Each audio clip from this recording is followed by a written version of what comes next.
Is it clean or is it dirty? And this is one of the great questions about a database inside of a business. We know that now more than ever before, you've got all of this data, but what are you actually doing with it? And there's a lot of agents that kind of think that it's just about the number of people that they've got on that database versus the quality of the people they've actually got communications with. Now, what you want to think about is in order to build a great real estate database, you've got to know what's actually happening with your consumers. Every single time that you see a sales result, do you think about, well, hang on a second, that's probably changed a few people on the inside of my database. Do we know who the buyer was? Has that buyer got something immediate to sell? Or are they now a first home buyer or maybe someone new to the area, which now means the one they've just bought will be something they might be able to sell well into the future. In addition to that, the seller who's just sold, do they now have a desire about something they want to go and buy? Or are they in a position that ultimately they're out of the market? Our job is to then make sure that database is super clean. Now, what would actually happen if every single time that you transact with both a buyer and a seller, that you actually add them as a connection on LinkedIn? Now, every single time you see a job change, could that be the precursor to something going on to what's happening in relation to their property?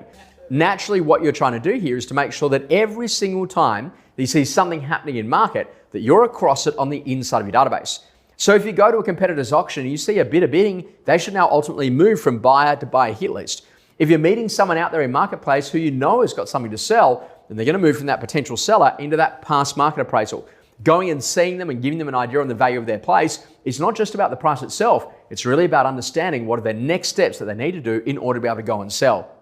Keeping a database clean is something you're never ever going to stop doing. And it's really, really important that you make sure that on a regular and consistent basis that you're moving people through those categories so then you know what to do next. Now, ultimately, unsubscribes are not a bad thing.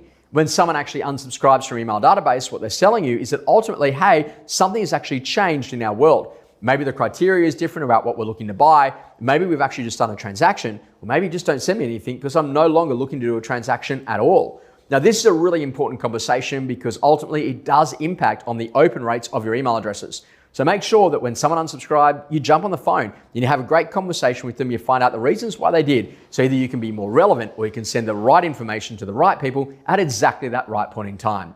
Now, more than ever before, it's actually up to you to build a high quality, clean database to make sure you're putting all the right people into that database so all the right information can come out.